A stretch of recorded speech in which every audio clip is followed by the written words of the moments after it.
Қайырлы күн, достар. Бүгін тауық етінен өте дәмді әрі тез жасалатын котлеттер әзірлейтін боламыз. Жасалу жолы өте оңай. Ол үшін бізге тауықтың фаршы керек.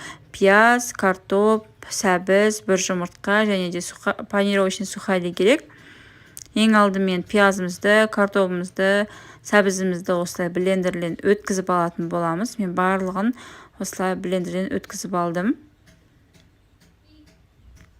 Міне барлығын осылай дайындап алдым. Және де қалауыңыз бойынша сарымсақ салсаңыз болады. Панировочный сухарийімізді салып, бір жұмыртқамызды салып, дәміне қарай тұз, бұрыш қосып, жақсылап тұрып қолымызбен біркелкі болғанша араластырып алатын боламыз. Өте дәмді шығатын болады. Ешқандай картоптың, сәбіздің дәмі білінбейтін болады. Жасап көрсеңіздер болады. Достар, қазақша контентті қолдап, менің арнама тіркеліп, лайк басып, пікір қалдыруды ұмытпаңыздар.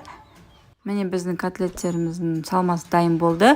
Енді табамызды отқа қойып, үстіне май құйып, қыздырып алатын боламыз. Қызған майымызға котлеттерімізді осылай жасап алып, қуыратын боламыз. Екі жағынан сарғайғанша. Міне біздің котлеттеріміздің бір жағы пісті, осылай сарғайып, қызарып пісті. Енді екінші жағын пісіріп алатын боламыз. Барлық котлеттерімізді осылай пісіріп аламыз. Және подливасын дайындаймыз. Ол үшін бізге пияз және де күштен осылай сарымсақты өткізіп, қуырып алатын боламыз. Қуырып алғаннан кейін осылай формамызға салып, үстінен котлеттерімізді орналастыратын боламыз. Котлеттерімізді пеште 180 градуста 35-40 минут пісіріп алатын боламыз.